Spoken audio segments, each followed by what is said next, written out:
Hi, and welcome to Talking Class with Roland Ish. I'm Matt, and in today's video, we're going to look at all the features you get playing a cleric levels 1 through 20 using your 2024 Player's Handbook or 5.5 edition of D&D. If you haven't done so already, please check out our Talking Class playlist where you're going to find the breakdown levels 1 through 20 of all the other classes and a separate video that will break down what you get with the subclasses for each class. So if you're looking to play a cleric, this is for you. Let's dive right in. The cleric's primary ability is going to be wisdom. This is what your spell attack bonus and your spell save DC or difficulty class, the number the enemy needs to roll to meet or beat the effect you're trying to put on it. So that is something you want to consider as you're rolling stats. Your hit die is going to be a d8. That's pretty much the basic on most classes. Some are a little bit more than that for the beefier melee fighters and barbarians, things like that. Some are a little less for our sorcerers, our wizards who are not as beefy. You're going to be proficient in the wisdom and charisma saving throws. So charisma might be something you consider as your second highest ability modifier. And this makes sense to me because oftentimes clerics, as the wielder of divine energy, might oftentimes be some kind of representative or holy person or priest for the deity that they serve. And so this is going to require them to go into towns and provide some healing, or make an offering somewhere, or visit the local hospital or temple to see how your skills can be of aid to where you're traveling. Maybe you're going to hold a service or a vigil somewhere. You're going to need charisma to do those social things. For skill proficiencies, you get to pick two between history, insight, medicine, persuasion, and religion. So if you're going to play the cleric that is in tune with their deity, and that's going to be important to your story and how you're going to play your cleric, religion is definitely one you should take. If you're going to focus more on healing and utilize the healing spells, which clerics have access to all of them, you might want to take medicine, because that is something that you would roll if, like, hey, how hurt are they? I might ask you to roll medicine. You're going to make a brief assessment of how they're looking. That might help you determine what kind of healing spell do they need. Something small like a healing word, or something a little bit more powerful like a cure wounds. And what kind of spell should I use on that? How much healing do they need? Do they need a lot? I might have to upcast one of these things. A medicine check is going to go a long way with that. You could also, buck the stereotypes and play a cleric who is a, let's say, cult leader. Persuasion would be strong to take there. So some of the things, depending on how you want to play it, you can tie those skills to it. And that's what I would focus on versus just what might show up in the campaign most. No, what makes sense for you to be successful at is what you should aim for. Weapon proficiencies are only going to be the simple weapons. Daggers, slings, a sickle, stuff like that. For some of the players that have been playing previous to 2024 rules or 5.5 edition, that's going to come as a change for you. You're probably used to seeing martial weapons here and even heavy armor, because the armor training here is light and medium and shields. Not used to that. This is going to help you flavor things a little bit differently, and I'll get to that in a moment. Starting equipment, you can choose a chain shirt and a shield. That's going to start you out with a pretty good armor class to begin with. You'll have a mace as your weapon, a holy symbol. That could be an amulet, a ring, some kind of decorative item. That's where your magic's going to come from. So I would not choose a shield that you may or may not wield all the time, or a weapon that you may or may not wield all the time, and just make it part of your everyday garb. And that way it's always on your person. You'll get a priest pack, which is going to be just like an explorer's pack, but it's going to have different things that make sense for a cleric, like vestments in case you want to hold a service, alms box to collect your donations. You might have a censer and some incense to burn, stuff like that. And you're going to have a modest amount of gold, 7. Or you can take 110 and work with your DM on exactly what you want to pick and choose for your starting equipment. So let's take a look at what you get per level. At level 1, you're going to start out with spell casting and your divine order. Before I get there, your player's handbook's going to have this awesome table in here. You can consult this. I find these tables very, very handy because it shows you at what level things are available to you, or when they change. For example, proficiency bonus starts at +2, but at level 5 it becomes a +3. At 9 it's a +4, and so on. You'll see when you get access to channel divinity doesn't happen until 2nd level, but at 6th level you get 3 uses of it. And then at 18th level, if you're playing a high level adventure, you get 4 uses of it. So this table will help you see what you've got, when it's available to you, and how much of it you can use. Towards the end of the table, you're going to find your spells and your spell slots that are available. Spell casting was one of the first things you get access to. So right off the bat at level 1, you learn 3 cantrips. The player's handbook, if you're having trouble deciding what works for your cleric, and the cleric spell list is in your player's handbook, and the spell definitions, you can look them up to see what each one does. If you're having trouble selecting, the book recommends Guidance, Sacred Flame, and Thaumaturgy. All have their use for a cleric. Anytime you level up, if you're not feeling one of those cantrips, you can swap one of them out. So that's always going to give you the availability to move and change as your character grows. Who knows, you might want to, something happens in your campaign and it changes the way that you behave. Maybe that affects the way that you cast spells, and now you're really going to lean into cold damage dealing spells or something like that. Narratively, you can pick your spells that way. That's how I'm playing a cleric right now. That's how I like to play him. But you might just be like, you know what, I'm not feeling this cantrip. I don't really use this one much, but I might use something else. Swap them out at level ups. You also are going to get access to leveled spells here at level 1, and they'll be first level spells. The game is going to make recommendations to you. You get to choose 4. The game recommends Bless, that's a buff to your teammates. Cure Wounds, it's a healing spell. Guiding Bolt is a great ranged attack spell, and if you hit with it, the next person to attack that enemy will have advantage because they're glowing from the radiant light you just hit them with. And then Shield of Faith is a defense spell. So these 4 they recommend do different things, and they're a great cleric starter set. In fact, I don't know that I would change those at first level. Those are great choices. The difference with your leveled spells is that you can change those each day. So once you've finished a long rest, you can take a look at your spells. Once you regain all use of your spell slots back, and you can swap those as you see fit, your prepared spells as you see fit, anytime you finish that long rest. Again, your spell casting ability is going to be Wisdom, so you want to focus on that when building your character and assigning your ability scores. And then your focus is going to be your holy symbol or something alike. Level 1, though, this is where things change from what was standard previous editions. So if you're not new and you're coming here, this is where you get the other things you might have been expecting. The cleric class has now been given an option at level 1 called Divine Order. If you are going to play a cleric that is going to be one that is going to be focused on melee damage, this is for you. Choose Protector. You get a choice here. Choosing Protector gives you the proficiency in the martial weapons that you're looking for and proficiency in heavy armor, so you can be the tank. But if you're not going to play that type of melee character, it doesn't make sense for you to have martial weapons or heavy armor. Maybe you take Thaumaturge. What this is going to do is give you a extra cantrip from the cleric spell list, and anytime you make an Arcana or Religion skill check, you can add your Wisdom modifier to that check. So that's going to give you and lean in more towards the spell casting skills of your cleric versus the melee and the damage dealer or the tank. So it gives you some options that make a little bit more sense to play your cleric. At level 2, you get a feature called Channel Divinity. This is like the cleric's special move, is what I like to call it. Like a monk would have focus points, or a sorcerer would have sorcery points. This is the cleric's thing. Channel Divinity. You have 2 of them to use at level 1. You also coincidentally have 2 options to choose from. Anytime you use your Channel Divinities, you can gain 1 back by completing a short rest or all expended uses once you finish a long rest. The 2 options you have are, first, Divine Spark. As an action, you choose a creature within 30 feet of yourself, you roll a d8, and you add a Wisdom modifier. You can either, with that roll, restore hit points to that creature equal to the total, or force that creature to make a Constitution saving throw.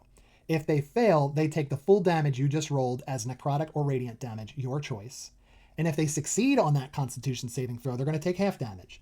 So this gives you the ability to use that divine energy in a way to buff a party member or a friendly ally, and or bane a potential enemy. Now, this d8 that you get to roll for Divine Spark, this is going to increase to 2d8 at level 7, 3d8 at level 13, 4d8 at level 18. The second option you have is something called Turn Undead. This is you using a magic action, presenting your holy symbol to undead. Each undead of your choice within 30 feet of you must make a Wisdom saving throw. If the creature fails, they're going to have the frightened and incapacitated condition. You're going to freeze them right on the spot for 1 minute. During that duration, If it gains movement, it's going to try and move as far away from you as it can on its turn. It's afraid. This is a great way to control the battlefield if you are maybe numerically evenly matched or outnumbered. This is a great way to freeze a couple and focus the party's attention into a few targets and deal with the rest later. That's a great use of that. But know that this effect is going to end early on your target if it takes damage. So yeah, you can set them up to freeze them, and that'll give the attacker advantage. But if they hit, this is going to end the effect. So you can do that to set up advantage for somebody else, or use it as a, like I said, a battlefield manipulation point and freeze a couple so you can focus your fire elsewhere. So it'll end if they take damage. It'll end if you become incapacitated because you're the one that is channeling this energy, or you die. At level 3, you choose your subclass. In this video, we're not going to break down what you get in those subclasses. There will be a 5.5e Cleric subclass video available in our Talking Class playlist right now that you can go watch that will break down what the Clerics get when they choose the Life, Light, Trickery, or War domains as their subclass.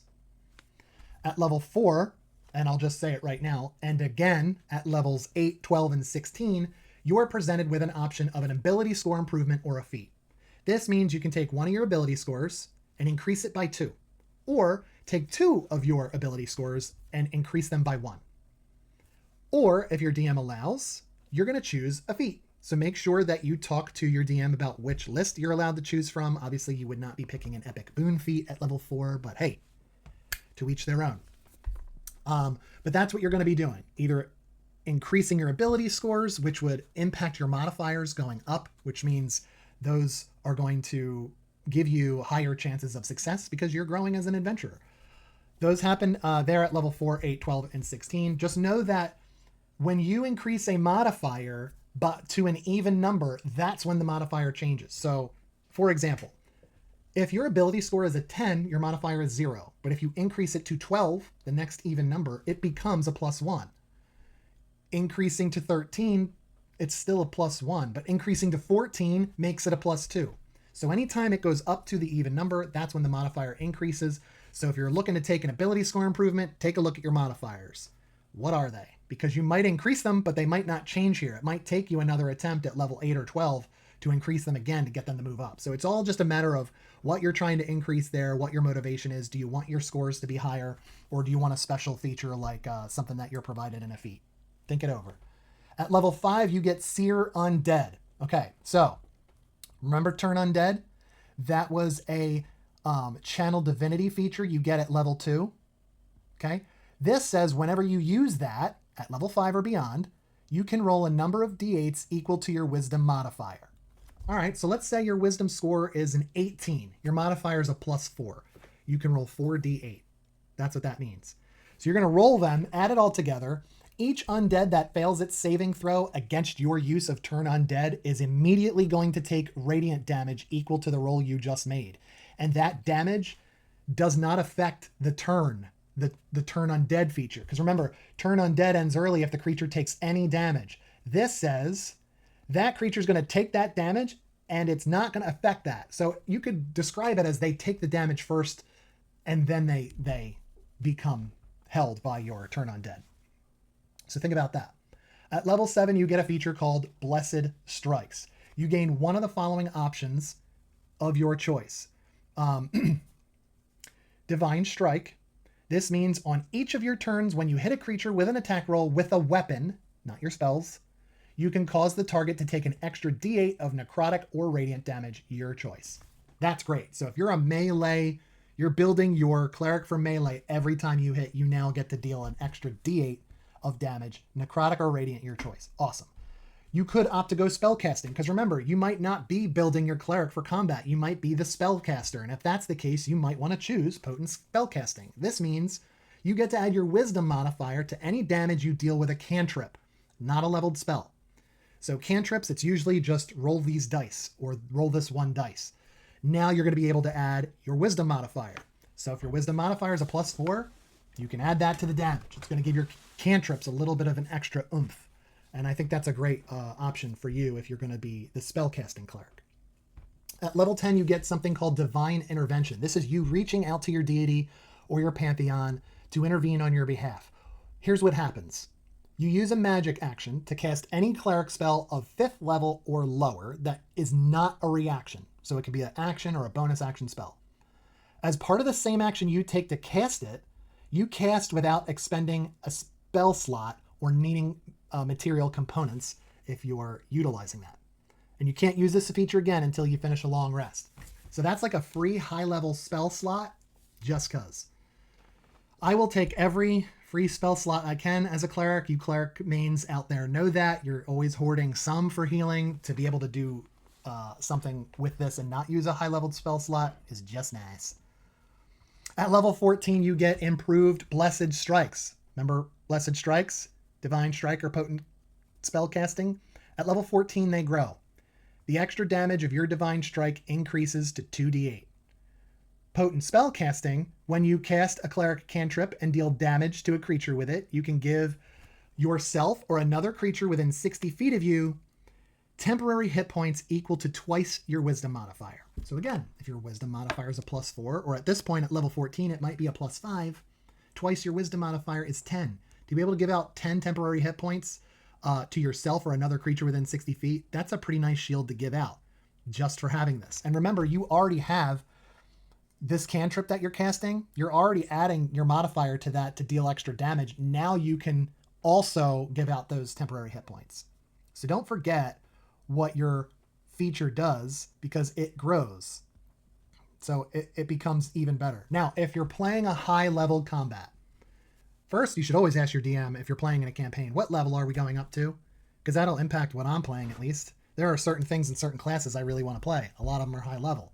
So if I really want something in the cleric list at level 19, if we're only playing up to level 12, that's going to impact what I choose to do. But anyway, at level 19, you get to choose an epic boon. They are listed in Chapter 5. If you are having trouble selecting one, the game recommends Boon of Fate.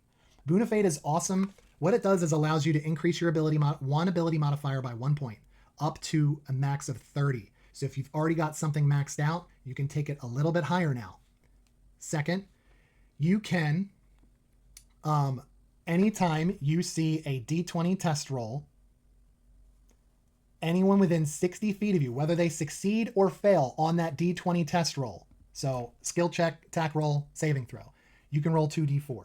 Whatever you rolled, you can either give them a bonus to their roll to help them or give them a penalty to that roll. So my bad guy is rolling attack rolls, or I make a saving throw as an enemy. You can use this ability to hurt me and hurt my roll. Once you use this benefit, you can't use it again until you roll initiative or finish a short or long rest. So that is a great ability to have and use, utilize it. A short rest is nothing. It's like an hour. You can do that hanging out after combat to catch your breath. Do the short rest, get it back. Always have one at the ready. At level 20, you get greater divine intervention. This means you can, when you use your divine intervention, now remember, that means you are casting a 5th or lower leveled spell without expending a spell slot. When you use that, at level 20, you can cast Wish with that spell. When you do so, you can't use your divine intervention again until you finish 2d4 long rests. It's going to take some energy out of you to do that. It's the highest level of spell. It's a 9th level spell. It's probably the most popular amongst wizards, at least. There is a set list of things you can do, like provide many creatures resistant to a damage type or heal them to their max. There's a lot of great options to choose from. Choose one of those options.